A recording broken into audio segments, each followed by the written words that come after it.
I'm the Ravager and she's the Ravagee. Rah. Coucou tout le monde, j'espère que vous allez bien. Alors aujourd'hui, je vous retrouve après 2 à 3 semaines d'absence sur YouTube.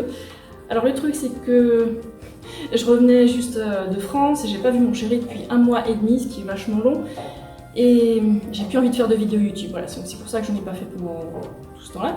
Mais par contre, j'étais présente sur les réseaux sociaux, genre Instagram, Facebook, Strava, voilà, tout le reste.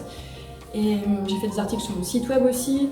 Et bon, YouTube, c'est vraiment passé en dernier parce que, vous savez, dans la vie réelle, entre mon chéri, le sport, les réseaux sociaux, le travail et tous les petits imprévus, bon, YouTube, des fois, il passe en dernier. Bref, maintenant, je reviens parce que j'ai un truc dont j'ai vraiment envie de vous parler. Et là, ça m'a apporté quelque chose et je pense que ça va aussi vous apporter quelque chose. Alors, je vais vous expliquer un petit peu le concept du bouquin.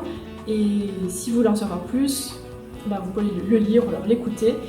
Parce que, bon, je vais peut-être juste un peu paraphraser, essayer de vous expliquer brièvement, mais lire les détails, ça vaut vraiment le coup. Alors, donc ce livre, moi je l'ai écouté en anglais, donc en version audio quand j'étais à Paris. En fait, j'avais suivi une liste de recommandations de lecture, et puis je me dis, tiens, ça peut être sympa.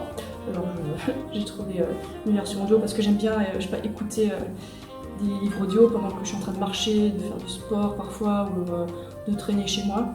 Vous savez, la méthode pour flemmard, on écoute le livre ou le lire.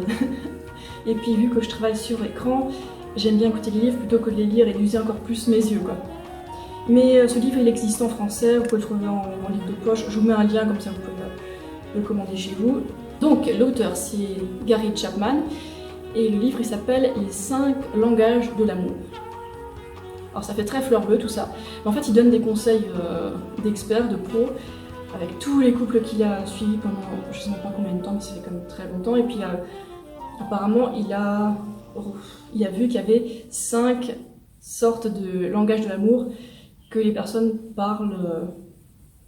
Et le truc, c'est qu'on ne parle pas tous les mêmes langages de l'amour. On peut en avoir un principal, on peut en avoir un secondaire, et puis les autres ne peuvent pas du tout nous parler. Et ça change d'une personne à l'autre. Et même au sein d'un couple, il y en a un qui peut parler le langage de l'amour numéro 1, et l'autre le langage de l'amour numéro 3. Et du coup, s'ils essayent d'exprimer leur amour dans des langues différentes, ça va pas se passer le mieux possible. Et le problème, c'est que, vu qu'ils reçoivent pas le langage de l'amour qu'ils attendent, bah, ils vont peut-être pas se sentir aussi aimés que ce qu'ils aimeraient, quoi. Et avec ce bouquin, bah, en fait, ça simplifie les choses. Il y a plein de détails qui vous expliquent comment ça marche et des astuces pour parler le langage d'amour de son conjoint, ou alors de ses enfants, ou de ses collègues, ou de ses amis, carrément. Et bon, ce bouquin, il est pour les couples qui sont ensemble depuis des années. Vous savez, les couples mariés, ou alors même les gens qui sont ensemble depuis très très longtemps, genre 30 ans ou plus. Et en fait, ce bouquin était intéressant pour moi et Paul aussi, parce que bon, on a une super communication, on peut se parler de tout, on s'amuse ensemble, on est complices, enfin ça se passe vraiment super bien. Après, j'ai vu qu'on pouvait peaufiner notre relation avec les astuces du bouquin, et du coup c'était vraiment une révélation ce truc, un outil génial, quoi. Donc je me perds, qu'est-ce qu'il disait le bouquin? Bon, ouais, je vais commencer à vous expliquer parce que je vous mets l'eau à la bouche et je n'explique rien. Alors, je vais vous faire la liste des 5 langues de l'amour différentes, et c'est à vous de voir lequel vous parlez, lequel votre conjoint parle, et puis vous pouvez aller voir le bouquin si vous voulez en savoir plus, parce que j'ai juste résumé là. Alors, juste pour un exemple, il n'y a pas d'ordre pour toutes ces langues. Hein. Alors, numéro 1, on pourrait dire les mots d'affirmation. Donc en gros, c'est des compliments, des phrases sympas, pas juste des compliments pour son conjoint. Et à l'opposé de ça, si on insulte notre conjoint, si on essaie de le diminuer, si on lui dit des choses qui sont désagréables, des insultes, bah, il va se sentir pas aimé du tout, et puis c'est pas bon pour l'amour du couple, quoi.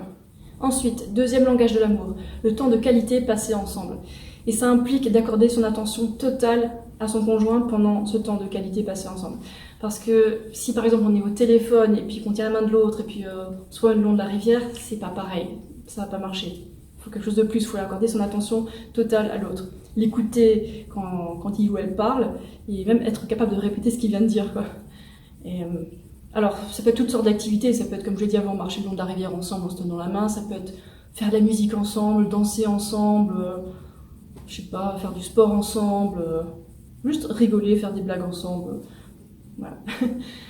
C'est pas trop compliqué, mais ça demande de se dégager un peu de temps et de pas faire autre chose en même temps, c'est-à-dire être attentif, voilà, faut être attentif. Ensuite, troisième langage de l'amour. Alors c'est le contact physique. C'est pas forcément sexuel, c'est pas juste de la tendresse, ça peut être, vous savez, qu'on tient un petit peu la main, on tient l'épaule, une petite main dans les cheveux, ou alors, je sais pas, faire un câlin, c'est pas toutes sortes de choses. Alors pour les personnes qui parlent ce langage de contact physique, si on les touche jamais, ils vont pas se sentir aimés, ou alors pire, si on les frappe, ils vont pas se sentir aimés du tout.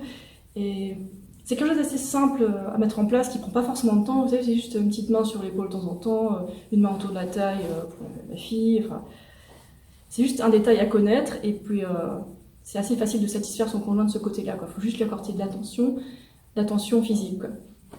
De la tendresse, quoi. Ensuite, numéro 4, le langage des cadeaux. Alors pour les personnes qui parlent ce langage-là, en fait, elles sont heureuses dès qu'elles reçoivent un cadeau qui leur plaît. Ça peut être un petit cadeau, un grand cadeau. Voilà. Donc, pour les personnes qui parlent ce langage-là, c'est les cadeaux.